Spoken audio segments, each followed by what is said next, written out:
Hey guys, so I wanted to slow smoke a leg of lamb that we got today, and I'm going to be doing it here on my Masterbuilt gravity smoker. I've made a lot of briskets on this, never done lamb before, so we'll see how this turns out. I'll kind of use the same techniques that I've used for the brisket, and same kind of rub, same kind of injection, and the brisket turns out great, so I'm assuming the lamb is going to turn out great too. And we'll go through this step by step. So we'll start here with the lamb, and I have mixed an injection. It's mostly chicken stock, a little bit of sugar, like 2 teaspoons of sugar, some Worcestershire sauce, and some soy sauce. Start injecting it here with this injector into the meat.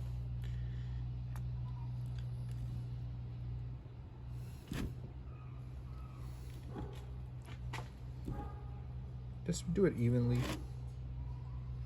This lamb doesn't have a lot of fat, so this will help us retain moisture through the longer cook.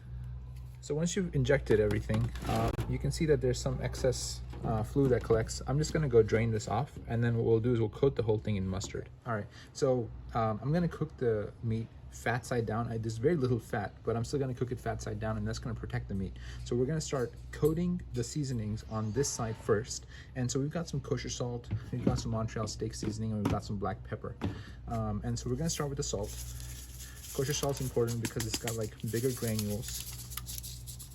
I'm just gonna open it up on the bigger side. It's more dangerous.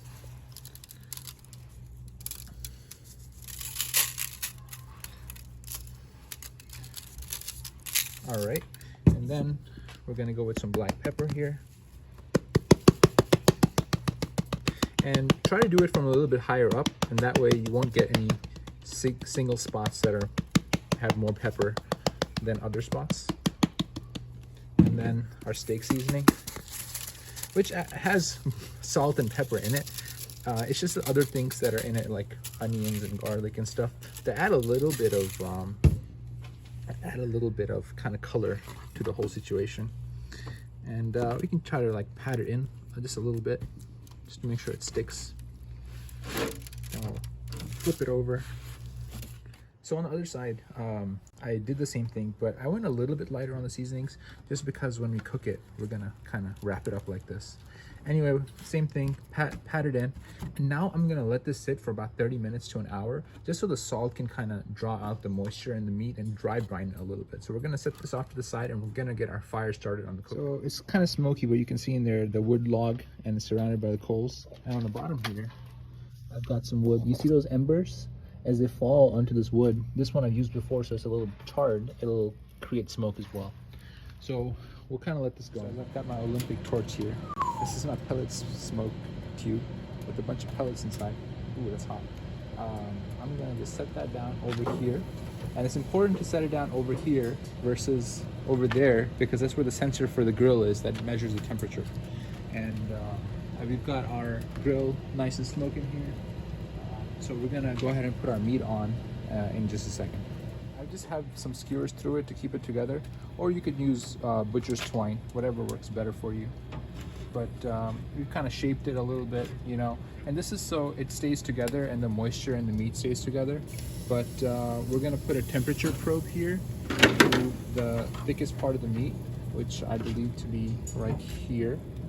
And yeah, we're just gonna close our lid and let this smoke, and it'll probably take 4 or 5 hours, maybe more, but we'll check our temperature throughout, and we'll pull it when it's ready. All right, so checking on it now, it looks like our bark is set up real nicely, and then we should be spritzing it every half an hour or so. This is really important because this doesn't have a lot of moisture. And the water pan is important to add moisture to the cook as well. And so once the bark sets, every 30 minutes, come and spritz it.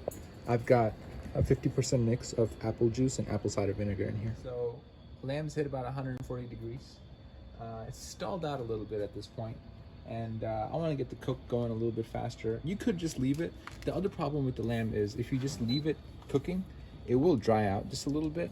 So I'm gonna take this out, and over here I've got some butcher paper, and I'm gonna put it in the butcher paper. I'm gonna wrap it up real tight, and then we'll put it back on the grill. So gonna do that in just a second. Gonna bring the lamb over. And just look at that beautiful bark on the meat. All the juices dripping from it. I mean, this just looks delicious. It smells great too. It doesn't smell like, it doesn't have that gamey smell that lamb usually has. It smells incredible right here. So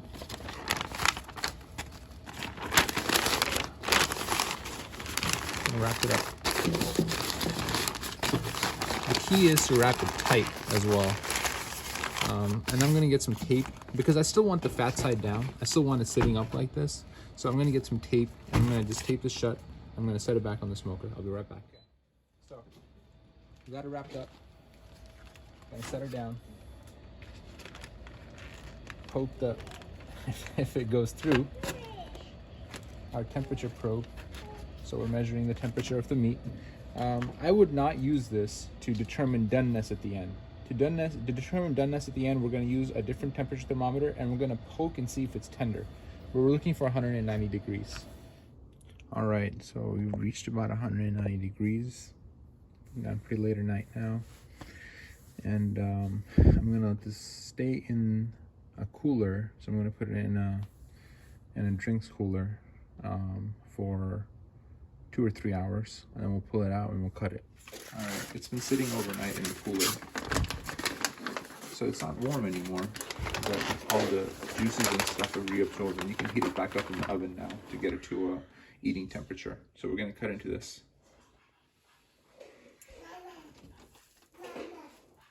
Just look at how the meat kind of pulls apart there.